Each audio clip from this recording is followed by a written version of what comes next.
Se caipira é o modo de ser do habitante do interior, será que todo habitante do interior hoje é caipira? Será que nós somos ainda caipiras? A palavra caipira, ela ainda é empregada com um sentido pejorativo. O caipira, ele é considerado aquela pessoa atrasada, aquela pessoa sem instrução ou com instruções precárias, é o analfabeto, é o preguiçoso e também é considerado uma pessoa com costumes ultrapassados, mas ultrapassados em relação ao desenvolvimento que foi e que é estabelecido pela sociedade, é como se fosse um padrão. Mas na verdade o caipira ele não segue essa lógica capitalista da sociedade, O caipira ele segue o seu próprio desenvolvimento. E hoje nós chamamos esse desenvolvimento de desenvolvimento local, que é algo que está sendo muito pesquisado, muito visado e muito valorizado por pesquisadores, por estudiosos. E também há um processo de ressurgência cultural. A população também está começando a compreender um pouco mais as suas origens e olhando para a cultura caipira com uma forma mais otimista.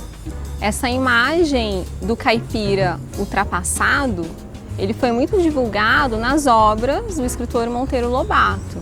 Então, nas suas obras iniciais, ele trazia uma certa ironia e uma certa comicidade, em relação às pessoas que moram no campo. E depois ele começou a entender esse processo, entender que eram questões econômicas, sociais e políticas. Então ele passou a corrigir a sua posição inicial em outras obras, compreendendo o caipira, porque o caipira ele está naquela condição não porque ele quer, mas por conta de todas essas questões da sociedade. Então por isso o caipira ele estava, e foi colocado ao longo da história num patamar produtivo, social e econômico abaixo desse padrão estabelecido pela sociedade.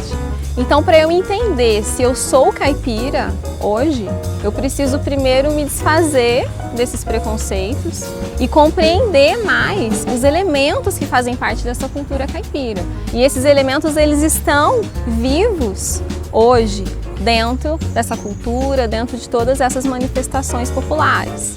Eu preciso compreender esse meu dia a dia.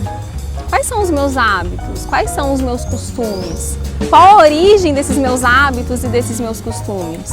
Será que tem essa origem de fato caipira? O que me foi ensinado ao longo da vida? Quais são as minhas crenças? Quais são as minhas memórias? Qual o meu lugar de fala? O meu falar, o meu alimentar, o meu morar, o meu pertencer. Então a cultura caipira, ela pode estar nessas pequenas ações do meu dia a dia. Se eu pratico isso no meu dia a dia, se eu reconheço isso, se eu compreendo isso, então eu pertenço. Eu posso pertencer a essa cultura caipira, mesmo nos dias de hoje.